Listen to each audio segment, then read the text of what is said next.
What is up, anime fam? Today we're going to be breaking down the very first episode of Season 5 of My Hero Academia. This is probably one of my favorite opening episodes for a new season that My Hero's done thus far. But before we dive into it, guys, please be sure to hit that subscribe button so you can tune in to future My Hero Academia breakdowns, and of course, drop a like if you think this video is a banger. It's much appreciated. The first thing I want to talk about is the actual intro to the episode, guys. They did a great job of showcasing our homies from Class 1A, showing every single character in their drip, which was awesome because I don't know about y'all, but it feels like an eternity since Season 4 ended. It then pans to a really cool shot of Hitoshi Shinso from Class 1B, who is a fan favorite, including mine, even without getting hardly any screen time since he first squared off against Deku way back in the day. It looks as though we're going to get an epic rematch as it shows Deku leaping forwards and a surprised look on his face when noticing who it is. Hitoshi's brainwash quirk is absolutely no joke, and it should be epic to see this rematch and how Shinso has progressed as a hero since their very first encounter. The entire class of 1B is shown for a brief moment, and when combined with the season preview from earlier, that should give good enough confirmation to see that there should be a decent amount of squaring off with 1B and 1A this season. The episode starts with Kaminari, aka Chargebolt, talking about Endeavor's epic win over the Nomu at the very start of the episode, starting with the flashback, which I know some people hate flashbacks, but it really wasn't that bad, because we all love the last scene of Endeavor going ham, hard as Mineta, teaming up with Hawks and saving the city from the villains against its latest and greatest creation. Something I missed when I first watched the episode was how when Endeavor combated with Hawks, his flames actually took the form of a hawk when he charged in, taking and pinning Nomo to the ground. As Todoroki is asked about his dad, we see that in Todoroki fashion, he doesn't show very much emotion, which still shows the emotional conflicts he has in his head about the new version of his dad and then the old version which he grew up with. Now, the latest attack on the city has sparked UA to beef up their training regiments, because let's face it, Team 1A needs a much-needed power-up, especially considering how Endeavor barely held his own against one of the new Nomus. An emergency drill like a fire drill from high school goes off randomly after Eraserhead walks into the classroom. This leads to a pretty cool scene of our heroes from 1A suiting up with B-roll, and then showing a really cool shot of Bakugo and Deku dashing forward side by side. Insert chill bumps. So hopefully we'll get to see some epic tag team battles in the near future.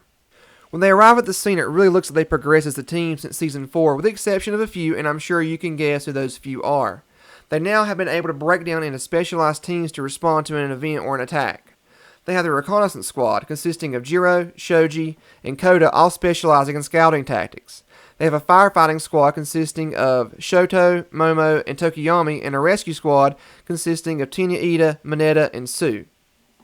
From earlier, we can see that Bakugo, Kirishima, and Kaminari decide to go their own path per usual, and specifically look for the enemy as we all figured they would. The fire during the training is shown to be no match for Todoroki's abilities, as he easily puts this out with one giant swoop of an ice wall. We then get to see Mirio acting as a person in trouble floating on a river, which shows that he still wants to help his teammates out and get better, even though at this point he's still quirkless. We then see Tokiyami and Sato then use their quirks Dark Shadow and Sugar Rush to throw Mineta and Sue way up in the air, allowing Mineta to use his purple sticky balls to stop the bridge from falling, and Sue using her tongue to pull Mirio out of the water with very little effort. The fire breaks through the ice that Todoroki used earlier, and we get to see Uraka combo with Sero in Team Rainy Day with Gravity's Cellophane, which launches Ashido, now known as Pinky, which is a terrible hero name, into the air and allowing her to shoot her acid and weaken the structure just enough for Aoyama's naval laser to collapse the structure on top of the fire and put it out for good.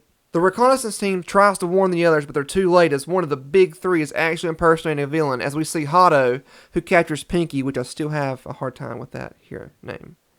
But Hato steps in, and you can see the worried faces of our heroes. And then, to make things even worse, my personal favorite of the big three steps in as another villain, Sun Eater, who still shows to be nervous and has anxiety and questions on why he's even there and why he has to play a villain, and starts to say that he's going home and walks away, much to the surprise of our heroes.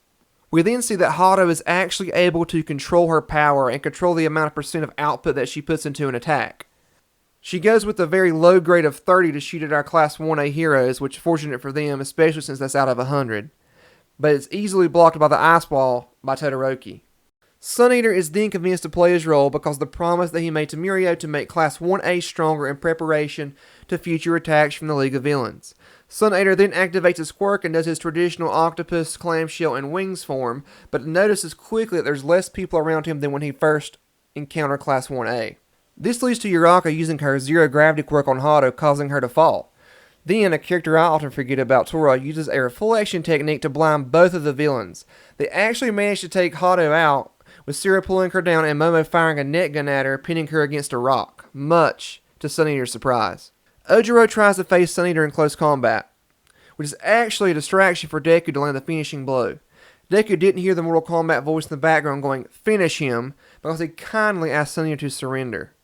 Sun Eater then looks at Deku and tells him that not following through can lead to be fatal, giving a swift kick to the gut of Deku and knocking him down to the ground.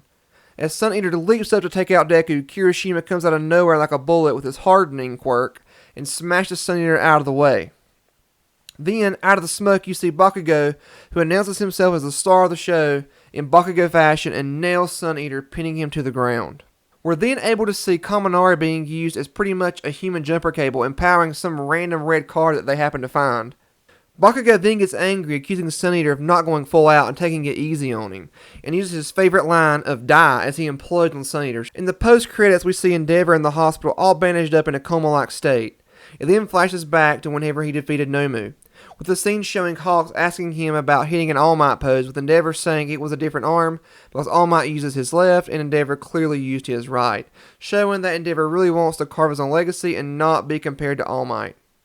Dobby then shows up out of nowhere out of the smoke and starts to approach Endeavor and Hawks. We then see that Hawks and Dobby meet up, which shows by the look on their faces that they've actually met before. Now, there are some mixed feelings from the next episode preview, guys, because at first we see Hawks visiting Endeavor, which is kind of weird because we now know that he's in the League of Villains, but it also kind of gives a confusing vibe because we then see Hawks holding a feather blade to Dobby's throat. So we don't know what side that he's really on.